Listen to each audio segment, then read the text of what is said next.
आज हमें यहाँ पे पढ़ना था। तो this is Gaurav convent school Bhiwadi and myself Gaurav sir, even I will teach you science subject class 9th। Okay, here we go। When we supply heat energy to water, अगर हम heat energy provide करते हैं किसी भी पानी को, मतलब energy provide कर रहे हैं यहाँ, हीट एनर्जी, दैट मीन्स अगर एनर्जी बात कर रहे हैं तो इसका मतलब हम कुछ ना कुछ इसमें एनर्जी ट्रांसफॉर्म करेंगे, ना कि इसको गर्म कर रहे हैं। गर्म नहीं कर रहे हैं हम, एनर्जी ट्रांसफॉर्म कर रहे हैं, हीट एनर्जी दे रहे हैं। दैट मीन्स एनर्जी ट्रांसफॉर्म मतलब एनर्जी दे रहे हैं हम, एनर्जी दे रहे हैं तो इसका मतलब बदलाव भी एनर्जी में ही होगा, टेम्परेचर पर नहीं होगा, उसके टेम्परेचर पर नहीं होगा, ध्यान रखना। हीट एनर्जी दे रहे हैं उसको, मतलब kinetic energy, that means kinetic energy. बदलाव किस में होगा? Kinetic energy. उसके जो पार्टिकल्स होंगे ना वो काइनेटिक एनर्जी फॉर्म में आ जाएंगे, के ई, काइनेटिक एनर्जी। मतलब उसके अंदर काइनेटिक, काइनेटिक की स्पेलिंग KINE, काइनेटिक। ठीक है, ध्यान से, kinetic energy, kinetic energy, kinetic energy, kinetic energy. ठीक है, जो भी चीज़ें हम पार्टिकल्स को एनर्जी दे रहे हैं ना, जो भी एनर्जी दे रहे हैं हम, कुछ भी एनर्जी दे रहे हैं पार्टिकल्स में, मतलब अगर हम हीट एनर्जी दे रहे हैं तो इसका मतलब हम काइनेटिक एनर्जी दे रहे हैं, हम ट्रांसफॉर्म कर रहे हैं एनर्जी को। क्लियर हुआ ये सब? पिछली वीडियो में भी बताया था आपको, ये सब आपको डिटेल में बताया था पिछली वाली वीडियो में कि कैसे क्या होता है कि भाई एनर्जी हम प्रोवाइड करते हैं कि energy can neither be created nor be destroyed but it can be transform from one form to another form. तो यहाँ पे हीट एनर्जी हो रही है, दैट मीन्स काइनेटिक एनर्जी की बात हो रही है यहाँ पे। आगे उसके बाद चले आगे, भाई ये चीज़ समझ में आई आपको कि काइनेटिक एनर्जी किसे कहते हैं? कि जहाँ पे पार्टिकल्स बहुत तेज़ी से मूव करने लग जाते हैं, मूविंग करने लग जाते हैं। चलो हो गई बात, क्लियर हुई आपको? चलो आगे चलते हैं, इसी के साथ वीडियो के साथ आगे बढ़ते हैं। सो नेक्स्ट उसके बाद particles start moving even faster. Clear हुआ? अब ये बात, वही बात कह रहा है कि भाई यहाँ पे सप्लाई हीट करोगे तो क्या होगा? Faster moving, faster, even faster, kinetic energy आ जाएगी ना उसमें। At a even temperature, at a certain temperature, कुछ टेम्परेचर पे पॉइंट इज रीच्ड, एक कुछ ऐसा पॉइंट आएगा जहाँ पे टेम्परेचर इंक्रीज होना स्टार्ट हो जाएगा। When the particles have enough energy to break them free from the force of attraction of each other, उनके फोर्स ऑफ अट्रैक्शन से टूट जाएंगे वो, मतलब जैसे सॉलिड के अंदर जुड़े रहते हैं वो टूट जाएंगे। पढ़ा था ना पीछे भी कि भाई टूट जाएंगे आपस में, क्योंकि इनका फोर्स ऑफ अट्रैक्शन कैसा हो जाएगा? वीक हो जाएगा, कमज़ोर हो जाएगा, तो ये फ्री हो जाएंगे। तो फ्री होने के बाद अब ये पानी में लिक्विड में कन्वर्ट हो जाएंगे, तो लिक्विड में कन्वर्ट होने के बाद अब भाई और गर्म करोगे पानी को, इस पानी को ही और गर्म, सारा जो सॉलिड था मतलब आइस था पानी में कन्वर्ट हो गया। पानी के बाद क्या होगा? अब उसका टेम्परेचर सारा, मतलब सारा वो था ना, पूरा का पूरा, पूरी तरीके से जो आइस थी वो पानी में बदल गई। अब बदलने के बाद, पूरी बदलने के बाद उसका टेम्परेचर अब बढ़ेगा। ठीक है, अब बढ़ेगा 1 डिग्री सेल्सियस। तो अभी ऐसे करके करते करते कितना बढ़ जाएगा?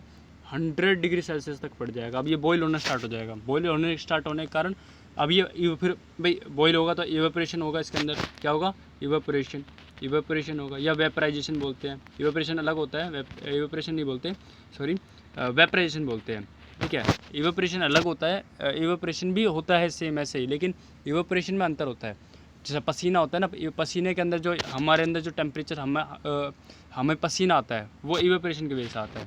ठीक है, पसीना बाहर निकले आता है, या फिर जो भी समुद्र का पानी भाव ऊपर उठता है तो वो भी इवेपोरेशन ही होता है। लेकिन एक वर्ड आता है वेपराइजेशन, जिसमें हम टेम्परेचर बहुत ज़्यादा करके निकालते हैं। ठीक है, लगभग दोनों में कोई ज़्यादा कोई डिफरेंस नहीं है, लेकिन वेपराइजेशन होता है प्रोसेस। ठीक है, वेपर में कन्वर्ट हो जाते हैं सारी चीज़ें, तो वेपराइजेशन। ठीक है, दोनों ही सिमिलर वर्ड होते हैं, वेपराइजेशन और इवेपोरेशन। ठीक है, आगे इसके बाद at this temperature the liquid start changing into gas. इसी टेम्परेचर पे जो पानी होता है ना, लिक्विड होता है, वो क्या होता है? गैस में कन्वर्ट हो जाता है। ठीक है भाई, वेपर में, वेपराइजेशन में मतलब वेपर्स में, हवा में उड़ने लगेगा। ठीक है, अभी समझा था ना हमने कि भाई उड़ने लगेगा वो सब, समझ रहे हो? तो वो सब अगर उड़ेगा तो क्या होगा? वो गैस में कन्वर्ट हो जाएगा। दैट मीन्स कि भाई वो सब सारा पानी जो था ना, जो वो गैस में कन्वर्ट होगा। दैट मीन्स उसके पार्टिकल्स बहुत ज़्यादा, बहुत और भी ज़्यादा दूर हो जाएंगे। पानी के कैसे थे? पास पास थे। ठीक है, पास पास थे। सबसे ज़्यादा पास किसके थे? सॉलिड के थे। ये क्या है? लिक्विड के पार्टिकल्स। ठीक है, लिक्विड के पार्टिकल्स है ये, लिक्विड के पार्टिकल्स। क्लियर हुआ? ज़्यादा नज़दीक, ज़्यादा पास, भाई ये याद करने का पार्ट है, ये समझने का भी पार्ट है एक तरह से। अगर आपको समझ में यही पार्टिकल समझ में आ गया ना, आपको पूरा टॉपिक चैप्टर समझ में आ जाएगा अच्छे से। तो ये पार्टिकल्स है, दूर दूर है। सबसे ज़्यादा नज़दीक किसके देखे थे हमने? देखे थे सबसे ज़्यादा, इस किताब में जो लाइन पढ़ी है ना, सारी इंपॉर्टेंट लाइन है, सभी में एक एक लाइन यही बताती है कि इसके जो पार्टिकल्स थे सॉलिड के, वो बहुत ज़्यादा नज़दीक थे। ठीक है, बहुत ज़्यादा नज़दीक थे सॉलिड, लिक्विड के, ये किसके? सॉलिड के। सॉलिड के हैं, लिक्विड के थोड़े दूर हुए। सबसे ज़्यादा दूर किसके हो गए, ये पिछली वीडियोस में भी बताया था आपको, सेम रिवाइज करवा रहा हूँ एज यहाँ पे आपको जल्दी से, कि ये गैस के सबसे ज़्यादा दूर किसके हो गए, गैस के हो गए। सबसे ज़्यादा दूर किसके होते हैं, गैस के पार्टिकल्स होते हैं। ठीक है, क्लियर हुआ। बहुत ज़्यादा, क्योंकि इनके फोर्स ऑफ अट्रैक्शन बहुत ज़्यादा दूर हो गया ना। अब जब बहुत ज़्यादा फोर्स ऑफ अट्रैक्शन बहुत दूर हो गया इन दोनों में, ये बहुत दूर डिस्टेंस, ज़्यादा डिस्टेंस करे कवर, ये दोनों बहुत ज़्यादा, मतलब इनके दूर में जो अट्रैक्शन था ना, अट्रैक्शन क्या होता है कि आकर्षण, जैसे चिंबक एक दूसरी चिंबक को, मैग्नेट होता है, एक दूसरे मैग्नेट को क्या करता है, अट्रैक्ट करता है, मतलब खींचता है। ठीक है, तो वो अट्रैक्शन फोर्स होता है, फोर्स ऑफ मैग्नेट, वो मैग्नेटिक अट्रैक्शन होता है, force of magnetic attraction, magnetic का होता है वो। यहाँ पे इनका बीच का है, दो पार्टिकल्स के, मैग्नेट के बीच का नहीं, पार्टिकल्स के बीच का है। ठीक है, इतना समझ में आया आप सभी को। ओके, आगे उसके बाद जो वर्ड है ना, कि भाई आगे जो समझा रहा है वो बोल रहा है कि इसी चीज़ को हम, अगर वो पार्टिकल गैस में कन्वर्ट होगा ना, तो इसी चीज़ को हम बॉइलिंग पॉइंट कहते हैं। इसी पॉइंट को क्या बोलते हैं हम, temperature, the point, the temperature at which the liquid is increases. ठीक है, यही लाइन इसमें कर, the temperature at which a liquid start boiling at the atmospheric pressure. अच्छा, अभी एटमॉस्फेरिक वर्ड बहुत जरूरी है। एटमॉस्फेरिक प्रेशर क्या होता है, हर डेफिनेशन में आपने एक चीज़ नोटिस की है कि क्या, जितनी भी आपने डेफिनेशंस पढ़ी ना, आपने मेल्टिंग पॉइंट, बॉइलिंग पॉइंट, इनमें ना एक वर्ड बहुत कॉमन था, क्या, एटमॉस्फेरिक प्रेशर। अब ये होता क्या है, एटमॉस्फेरिक प्रेशर होता है समुद्र होता है ना, समुद्र को हम एटमॉस्फेरिक कहते हैं। देखो समझाता हूँ मैं आपको एक इमेज की फॉर्म में। तो मैं इमेज दिखाता हूँ आपको, कहाँ पे है, यहाँ पे। ठीक है, यहाँ पे आपको वो दिखाई देगी जो चीज़ मैं आपको समझाना चाह रहा हूँ, कि ये समुद्र में से आपको दिखाई देगा ना, एटमॉस्फेरिक प्रेशर स्टार्ट होता है समुद्र से। ये दिख रहा है, समुद्र दिख रहा है आपको, यहाँ पे जो समुद्र दिख रहा है ना आपको, ये वाला, भाई आपको एटमॉस्फेरिक प्रेशर दिख रहा है यहाँ पे, कि भाई एटमॉस्फेरिक प्रेशर लिखा हुआ है इधर, कि यहाँ पे एटमॉस्फेरिक प्रेशर mmHg में लिखा हुआ है। Hg मतलब मरकरी। ठीक है, mm मतलब मिलीमीटर में। ठीक है, मिलीमीटर mm में, मतलब mm कितना होता है भाई, 1 सेंटीमीटर का, मतलब 1 सेंटीमीटर का 10वां हिस्सा। ठीक है, 10वां हिस्सा होता है सब लगभग, हाँ उतना ही होता है। देखो आप स्केल देखोगे ना 15 सेंटीमीटर का, तो 15 सेंटीमीटर का 1 सेंटीमीटर, 15 आपको 5 या फिर सॉरी 10 आपको mm दिखेंगे, मिलेंगे आपको, mm मिलीमीटर, बहुत छोटा होता है mm। ठीक है, समथिंग कुछ ऐसे ही। तो आपको ये mm के बीच में जो बेस पे आप देखोगे ना वो चीज़ें, तो आपको एक चीज़ कॉमन मिलेगी कि भाई आपको इसमें इधर किस, ये तो समुद्र है आपका। ठीक है, ये मैथमेटिक्स है थोड़ा सा। ठीक है, mmHg तो मरकरी कहते हैं, mm मिलीमीटर होता है। मैथ की कैलकुलेशन आप खुद भी कर सकते हो कि भाई सेंटीमीटर, मीटर, किलोमीटर, उसके बाद आप और भी फर्दर उसको कर सकते हो, बना सकते हो कि भाई ऐसे ऐसे इतना इतना मिलीमीटर के रूप में। अब ये देख रहे हो समुद्र है ये। ठीक है, समुद्र दिख रहा है आपको, ये नीला नीला सा। सो ये जो समुद्र आपको समझ में आ रहा है ना, इस पर आपको एक चीज़ समझ में आएगी कि यहाँ पे एरो बता रखा है कि यहाँ से 0 से स्टार्ट है।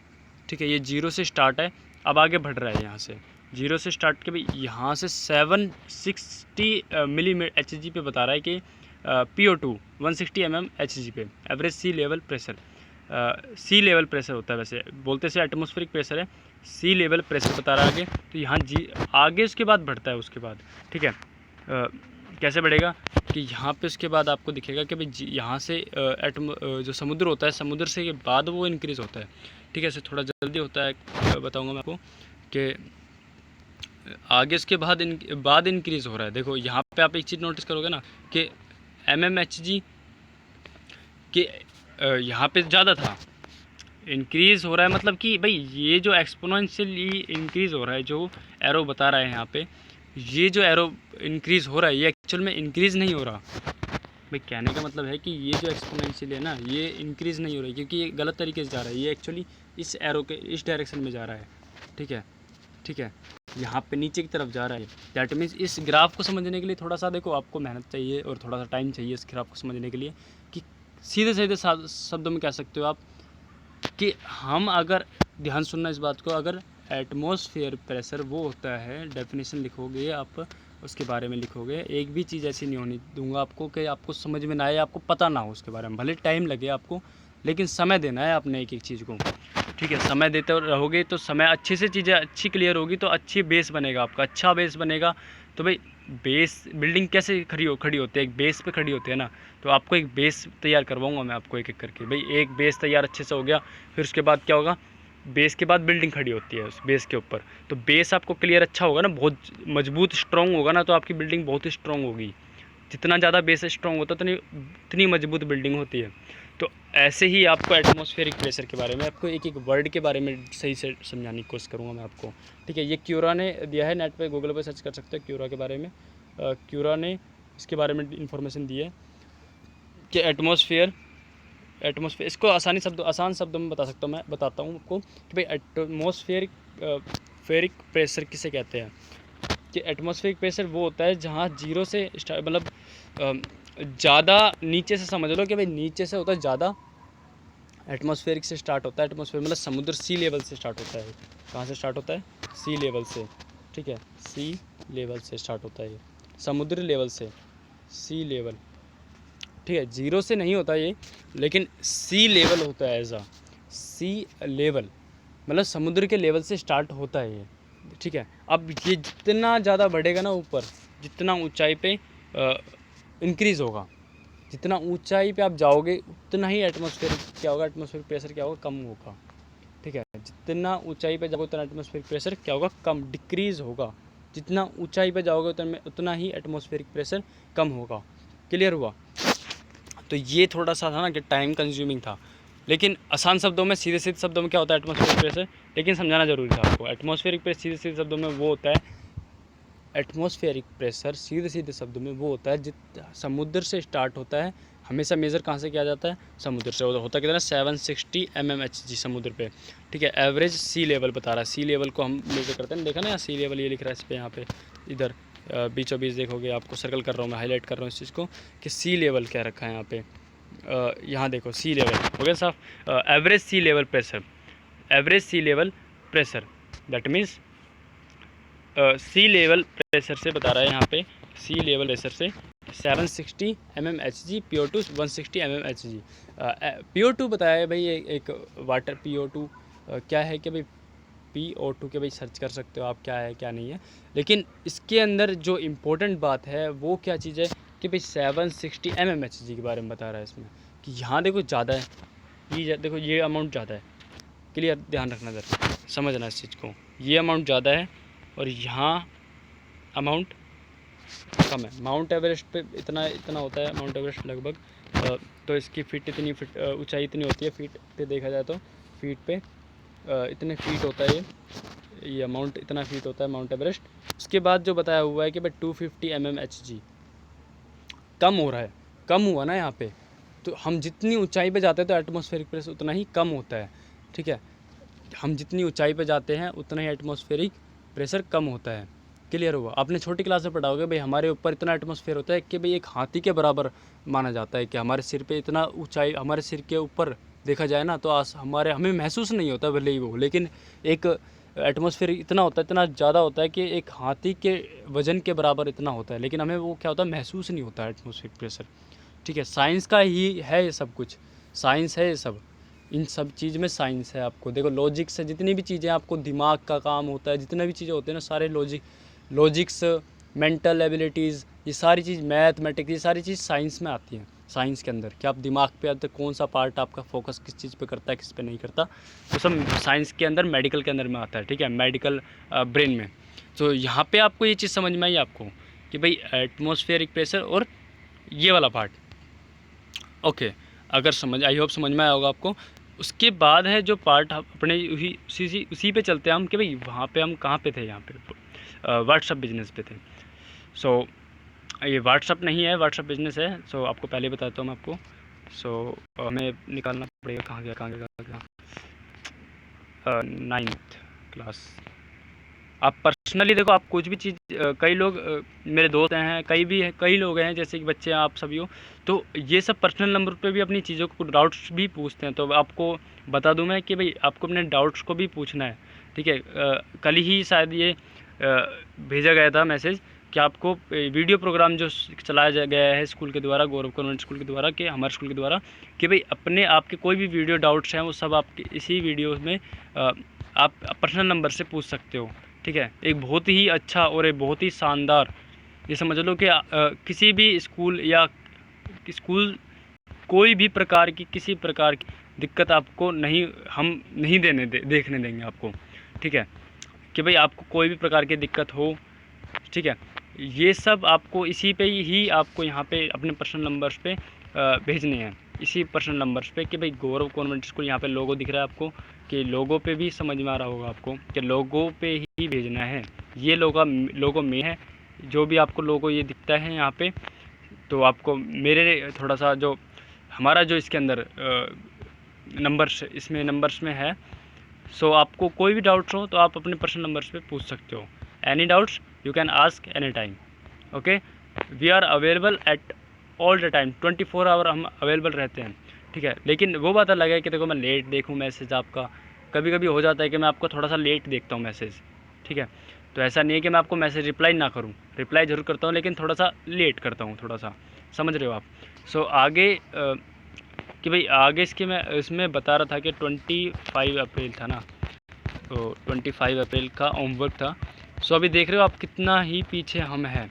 25 अप्रैल दैट मीन्स हमने होमवर्क कंप्लीट किया है, लेकिन स्टडी जो समझा है ना वो अभी नहीं समझा हमने। सो मैं कोशिश करूँगा जल्दी जल्दी आपको वीडियोस प्रोवाइड करूँ, ताकि आप अपना ज़्यादा मैक्सिमम टाइम्स इन वीडियोस पे स्पेंड कर सको और आपका सिलेबस कैसे जल्दी ही ख़त्म ओवर हो जाए, ताकि आपको आगे दिक्कत, पेपर में कोई दिक्कत ना हो या फिर आगे एग्ज़ाम में कोई दिक्कत ना हो, ठीक है। I hope you can enjoy this video till the end. Thanks. So आगे इसके बाद हमने स्टार्ट करेंगे कि आपको यहाँ से जो हमने स्टार्ट किया था एक्चुअली कहाँ से किया था भाई, थिंक मेल्टिंग पॉइंट्स, हाँ, कि भाई यहाँ से हमारा जो पार्ट था ना, व्हेन वी सप्लाई हीट, सो यहाँ से स्टार्ट था हमारा। तो यहाँ पे हम समझ रहे थे एटमॉस्फेरिक प्रेशर को, ठीक है। तो आज अंडरस्टैंडिंग थी कि यहाँ तक आपको अभी तक एक भी पैराग्राफ नहीं हुआ, सॉरी, बट अच्छे से हुआ। आई होप आपको पॉजिटिव थिंक इज़ दैट कि हम अच्छे से परफेक्शन के साथ काम कर रहे हैं, परफेक्शन पे काम कर रहे हैं, कि यहाँ पे आपको एक एक वर्ड समझ में आना चाहिए अच्छे से। सो आपको एटमॉस्फेरिक प्रेशर आई होप समझ में आया होगा क्या होता क्या है एटमॉस्फेरिक प्रेशर होता क्या है, कि भाई एटमॉस्फेरिक प्रेशर यहाँ पे दे रखा है ये वाला पार्ट, कि एटमॉस्फेरिक प्रेशर एक्चुअल में होता क्या है, समझ में आया आपको। जितना हम ये स्टार्ट होता है सी लेवल से स्टार्ट होता है, समुद्र से, सी लेवल से जितना हम एटमॉस्फेयर में ऊपर की तरफ जाते हैं ना, जितना ऊंचाई पे जाते हैं हम, आसमान में जाते हैं, उतना ही एटमॉस्फेरिक प्रेशर क्या होता है, कम होता है। क्लियर हुआ, ये आप हिंदी में लिख सकते हो, एटमॉस्फेरिक प्रेशर क्या होता है, कम होता है। क्लियर हुआ, ओके। आगे समझ में आया कि भाई आपको कोई भी वीडियो में एटमॉस्फेरिक प्रेशर आ जाए तो समझ में आना चाहिए उसकी डेफिनेशन और इसका मैं समझाने का तरीका क्या है भाई, इसमें समझाना क्या है आपको, क्या आपको समझ में आना चाहिए इसमें। ओके, इज इट क्लियर सभी को? आपको वेरी गुड। अगर आपको समझ में आया ना तो ये बहुत ही अच्छी बात है आपको, ये कि आपको ये चीज़ें समझ में आ रही है, बहुत ही शानदार और बहुत ही ज़बरदस्त चीज़ आपको समझ में आ रही है सब, क्योंकि आपकी बेस ही मजबूत हो रहा है। बेस ही कमज़ोर होगा तो आपकी बिल्डिंग भी कमज़ोर होगी। आपको बेसिक चीज़ें नहीं पता होगी, सो आगे आप नहीं बढ़ पाओगे। बाद में अभी तो आपको लगेगा बहुत मुश्किल है, लेकिन बाद में ना और भी ज़्यादा मुश्किल लगेगा, क्योंकि आपको बहुत सारे वर्ड सीखने पड़ेंगे, समझने पड़ेंगे, तो और भी ज़्यादा मुश्किल लगेगा। ठीक है, तो बेटर क्या है, आज से ही, अभी से ही कठिन परिश्रम करना, कठिन मेहनत करना है आपको। ठीक है, अब इसके बाद जो वर्ड आता है, इसमें जो नेक्स्ट पॉइंट आता है, लाइन आ रही है, वो आती है कि भाई इसमें कि बता रहा है कि boiling is the bulk phenomena, जो बहुत ही बल्क मतलब बहुत ज़्यादा मात्रा में, कि एक बहुत बड़ा या बहुत ज़्यादा क्या है भाई, फेनोमेना है। Particles from the bulk of the liquid gain enough energy.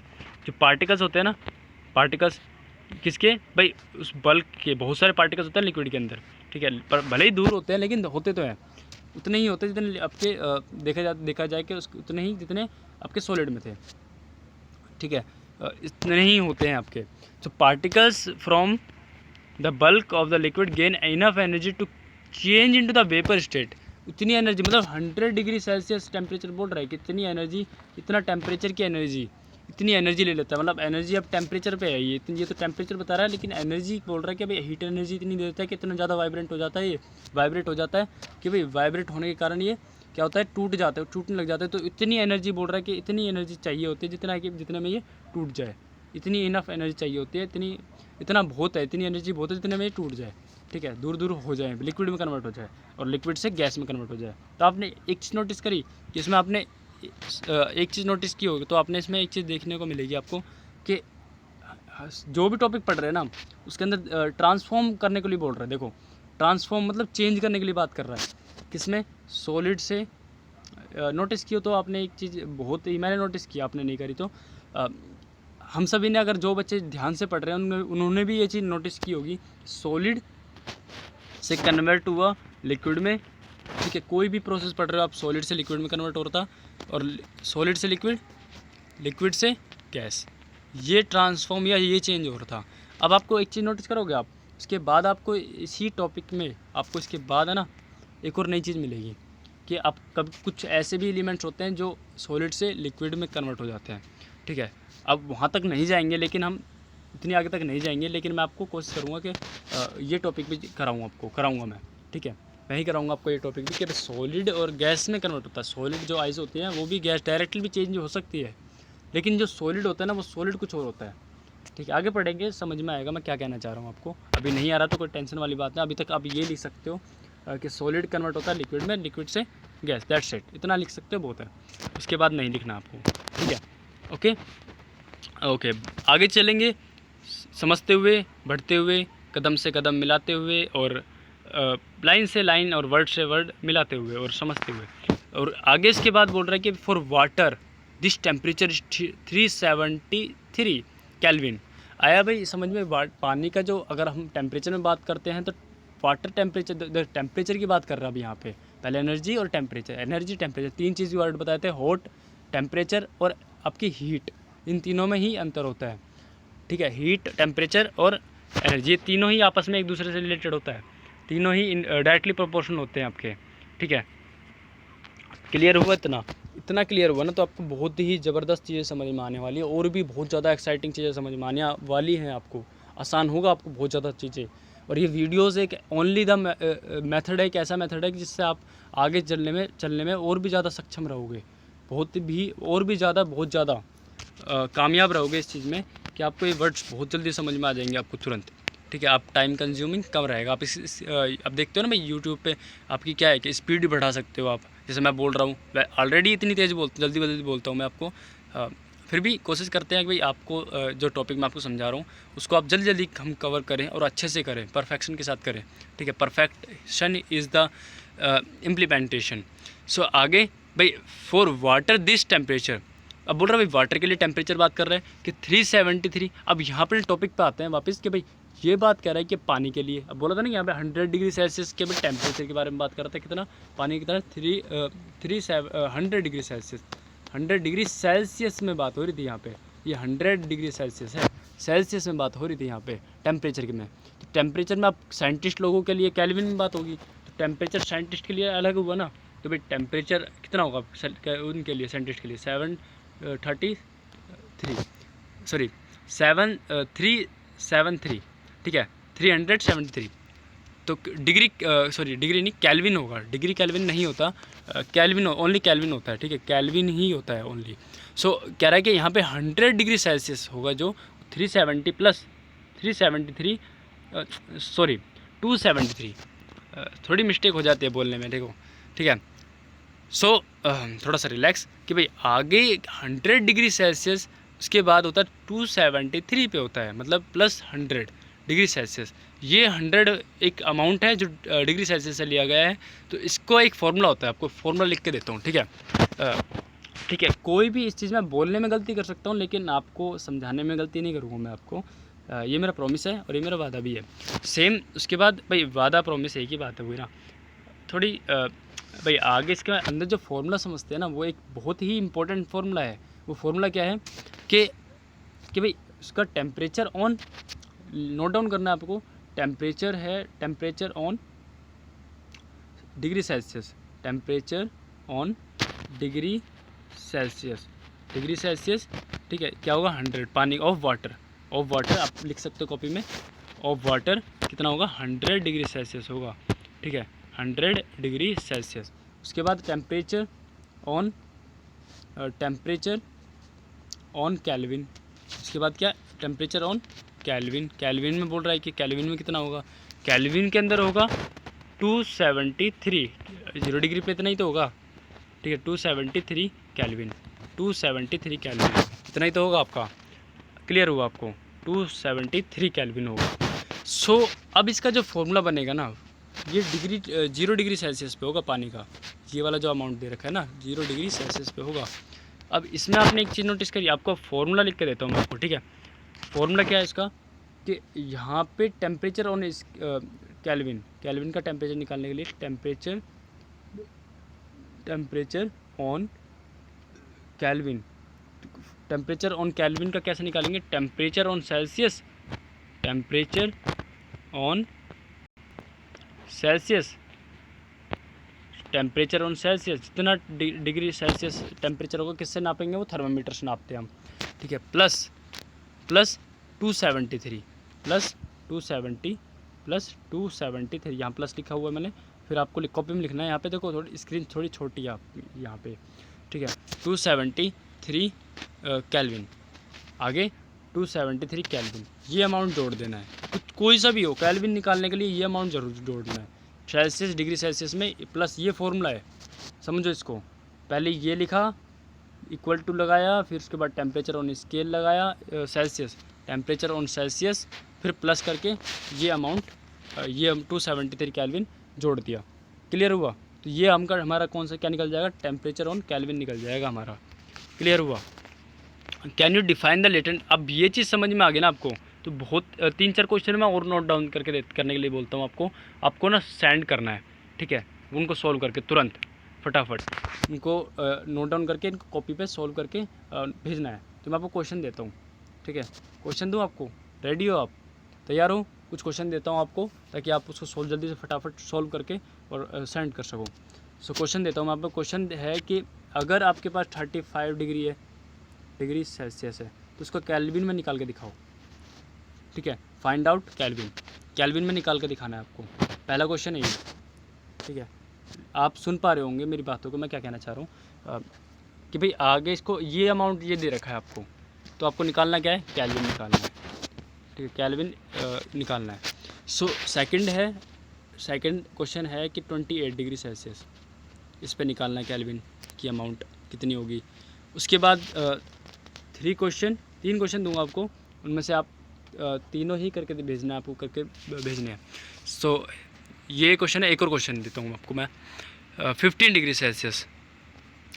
Degree Celsius, आगे इसके बाद नेक्स्ट है कि भाई can you define the latent heat of vaporisation. अब ये बहुत इंपॉर्टेंट था, जैसे लेटेंट हीट ऑफ फ्यूज़न पढ़ा था ना हमने, वैसे ये लेटेंट हीट ऑफ वेपराइजेशन, जैसे हमने लेटेंट हीट ऑफ फ्यूज़न पढ़ा था वैसे लेटेंट हीट ऑफ वेपराइजेशन है, सेम है, as it is same concept है, लेकिन वो था सॉलिड से लिक्विड में और यह है लिक्विड से गैस में। वो था सॉलिड से लिक्विड में, कौन सा, latent heat of fusion, fusion का मतलब टूटना, सॉलिड से, वो क्या था, सॉलिड से लिक्विड में कन्वर्ट होने के लिए बात हो रही थी, लेटेंट हीट ऑफ फ्यूज़न, वो क्या किस में बात हो रही थी उसकी, सॉलिड से लिक्विड। यहाँ पे जो लेटेंट हीट ऑफ वेपराइजेशन है ना, ये लेटेंट हीट ऑफ वेपराइजेशन है, यहाँ पे बात होगी किसकी, लिक्विड से गैस में कन्वर्ट होने की, लिक्विड से गैस में कन्वर्ट होने की बात होगी यहाँ पे, ठीक है। वेपराइजेशन में आ रहा है ना, समझ में आ रहा होगा आपको, लेटेंट हीट मतलब हिडन हुई एनर्जी, छुपी हुई एनर्जी, ताकत, एनर्जी, पावर, तो वो एनर्जी है ना, जो एनर्जी कहना इधर ये वाली वही वाली बात है भाई, सेम है कि लेटेंट हीट ऑफ वेपराइजेशन, अपने लेटेंट ऐसी हीट जो किसके वेपराइजेशन की है, वेपराइजेशन, लिक्विड से गैस में कन्वर्ट करने को बोलते हैं हम लेटेंट हीट ऑफ वेपराइजेशन, साधारण शब्दों में बता दिया आपको, और क्या चाहिए आपको आगे। उसके बाद है do it in the same, अब बोल रहे कि आप क्या डिफाइन कर सकते हो, ऑफकोर्स कर दिया भाई, हमने समझाया कि किताब में वही दिया जाता है जो आपकी अंडरस्टैंडिंग से, भाई आपके अकॉर्डिंग ही किताब में जो कुछ भी दिया जाता है वो आपके अकॉर्डिंग लर्निंग के, आपके दिमाग के बेस पे ही दिया जाता है, नहीं तो कम दिया जाता, नहीं ज़्यादा, समझने की बात होती है बस। एक बच्चा बहुत ज़्यादा डिटेल में समझने की कोशिश करता है, तो दूसरा आसान शब्दों में ही कोशिश करेगा कि आसान शब्द में ही उसको जल्दी समझ में आ जाए, ठीक है। कुछ बच्चों में इंटरेस्ट होता है तो वो कहीं ना कहीं दूसरी किताबों में पढ़ने की कोशिश करते हैं, तो मैं बोलूँगा भी जो बच्चे ऐसे हैं जिनको और भी किताबों में पढ़ने का इंटरेस्ट है, तो मैं बोलूँगा उनसे भी कि भाई आपको गूगल पे, किसी दूसरी साइट पे या कहीं पे भी जाके कोरा दे रखा था, उस पर भी जाके आप पढ़ सकते हो इनके बारे में, इन सभी के विकीपीडिया पढ़ सकते हो। तो ये सब एक साइट होता है, आपको जरिया होता है गूगल की तरह, मतलब आप गूगल कर सकते हो, इन सभी को समझ सकते हो और अच्छे से। अगर आपको यहाँ समझ में नहीं आता तो एज़ योर विश, कहीं पे भी समझो, लेकिन समझ में आना चाहिए आपको। Do it in the same वे। अब देखो आगे हम इस टॉपिक पे, अपने टॉपिक पे आते हैं। Do it in the same way as we have define the latent heat of fusion. जैसे कि अब देखो आई ना बात, वही वाली बात कि हमने जैसे कि क्या करा था, लेटेंट हीट ऑफ फ्यूज़न समझाया था। वैसे ही particles in steam that is water vapour at 373 kelvin 100 degree 1000 नहीं है वैसे, ये 100 डिग्री सेल्सियस है, ठीक है। 100 डिग्री सेल्सियस, ये 1000 लिख रखा है, 1000 नहीं होगा, ये रॉन्ग है, यहाँ पे होगा 100 डिग्री सेल्सियस, ठीक है, डिग्री सेल्सियस, 1000 नहीं है ये। क्लियर हुआ। Have more energy than water, have more, ये इस तरीके से लिखा हुआ है वैसे इस किताब में, यहाँ पे जो टेक्स्ट हुआ ना वो गलत हो गया। सो 100 डिग्री सेल्सियस है। क्लियर हुआ। Have more energy, have more energy than water at the same temperature. This is because particles in steam have absorbed extra energy. कि भाई हमारा स्कूल जो है ना बहुत ही मेहनत कर रहा है इन चीज़ों में, कि ये चीज़ें आपको टेक्स्ट के रूप में, इमेजेस के रूप में, और इवन आपको मैं खुद ही पर्सनल जाकर आपको बता देता हूँ कि भाई यहाँ पे ये मिस्टेक्स हैं, ये मिस्टेक्स हैं यहाँ पे। सो आपको किसी प्रकार की कोई दिक्कत नहीं आने दूंगा, ये मेरा वादा है, बार बार बोलता हूँ इस चीज़ को।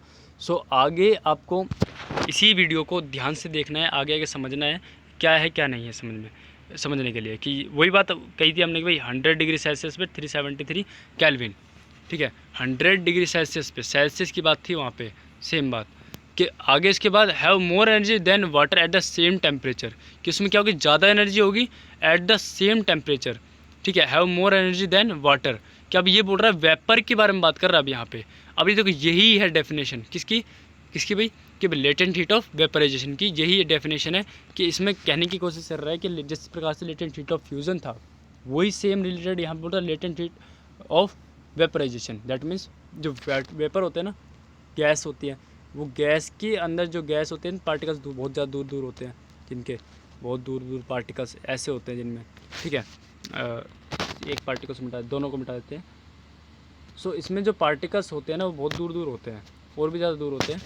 सो अब ये बोल रहा है कि टेम्परेचर इंक्रीज़ नहीं होगा। देखो लेटेंट हीट ऑफ फ्यूज़न में भी टेम्परेचर इंक्रीज़ नहीं होता और यहाँ पे भी इंक्रीज़ नहीं होगा, ठीक है। क्यों नहीं होगा, क्योंकि यहाँ बोल रहा है कि टेम्परेचर दोनों सेम रहेंगे, कि स्टीम का भी वही टेम्परेचर रहेगा और उसका भी जो वाटर बॉयल हो रहा है उसका भी वही टेम्परेचर होगा, लेकिन ये ज़्यादा गर्म होगा। समझ दो, गर्म नहीं होगा लेकिन ये ज़्यादा भाई ये ज़्यादा वो होगा कि भाई इसके अंदर जो एनर्जी होगी वो ज़्यादा होगी इसके अंदर, ठीक है। कौन सी बात है, have more energy than water, water से ज़्यादा एनर्जी अंदर इसके अंदर होगी। कि कहने का मतलब अगर आपका हाथ, अगर देखो ना आपका हाथ होगा तो आपका हाथ जलेगा ना, जो वो इसकी एनर्जी से ज़्यादा जल जाएगा, बजाय पानी की एनर्जी से कम जलेगा, ठीक है। क्यों जलेगा, क्योंकि इसकी एनर्जी के अंदर भाई ये एनर्जी है ना बहुत ही ज़्यादा इसके अंदर एनर्जी होगी। इसके अंदर जो पार्टिकल्स होंगे ना बहुत ज़्यादा काइनेटिक एनर्जी की फॉर्म में होंगे, जिनको क्या चाहिए होती है, रेस्ट चाहिए होता है, उसको क्या आराम चाहिए होता है ये पार्टिकल्स, क्योंकि बहुत ज़्यादा हल्के हो चुके हैं ऑलरेडी। तो ऑलरेडी होने के कारण ये क्या होंगे, हवा में फैल जाएंगे, सराउंडिंग में चले जाएंगे, तो ये ज़्यादा गर्म होंगे। 100 डिग्री, ये भी इनका भी टेम्परेचर क्या है समझने की बात, 100 डिग्री सेल्सियस, इनका भी टेम्परेचर क्या है 100 डिग्री सेल्सियस है। और उनका भी जो बॉइलिंग वाटर है, जो उबल रहा है पानी, बॉइलिंग पॉइंट ऑफ वाटर है, वो भी क्या है 100 डिग्री सेल्सियस है, 100 डिग्री सेल्सियस है। क्लियर हुआ। 100 डिग्री यहाँ पे 100, ये भी सेम है और ये भी सेम है। जैसे हमने देखा था ना आइस के अंदर, आइस का टेम्परेचर भी वही था और जो लिक्विड कन्वर्ट हो गया उसका भी टेम्परेचर सेम था, मतलब 0 डिग्री सेल्सियस, आइस का भी 0 डिग्री सेल्सियस था और पानी का भी 0 डिग्री ही सेल्सियस था। वैसे ही इसमें है कि पानी जो गर्म हो रहा है वो 100 डिग्री सेल्सियस होगा और जो स्टीम में कन्वर्ट हो जाएगा वो भी 100 डिग्री ही सेल्सियस होगा। दोनों बोथ आर सेम, इसी को बोलते हैं latent heat of vaporisation. Clear हुआ। ये जो स्टीम है ना, स्टीम ज़्यादा गर्म होती है, ज़्यादा उसके अंदर एनर्जी ज़्यादा होती है, energy as compare to the liquid, boiling liquid of water, boiling point of water.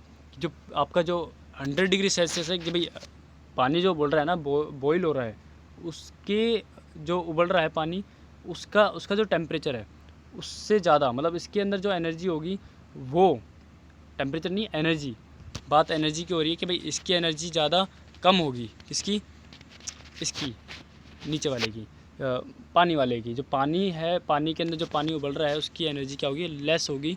समझना ना भाई, देखो समझने की बात है कि एनर्जी के बारे में बात कर रही। कुछ वर्ड अगर आपको अच्छे समझ में आ गए ना तो कोई कन्फ्यूज़न नहीं होने वाली इस बात पे कि एनर्जी कि क्या है, एनर्जी हीट क्या है, हीट एक एनर्जी है।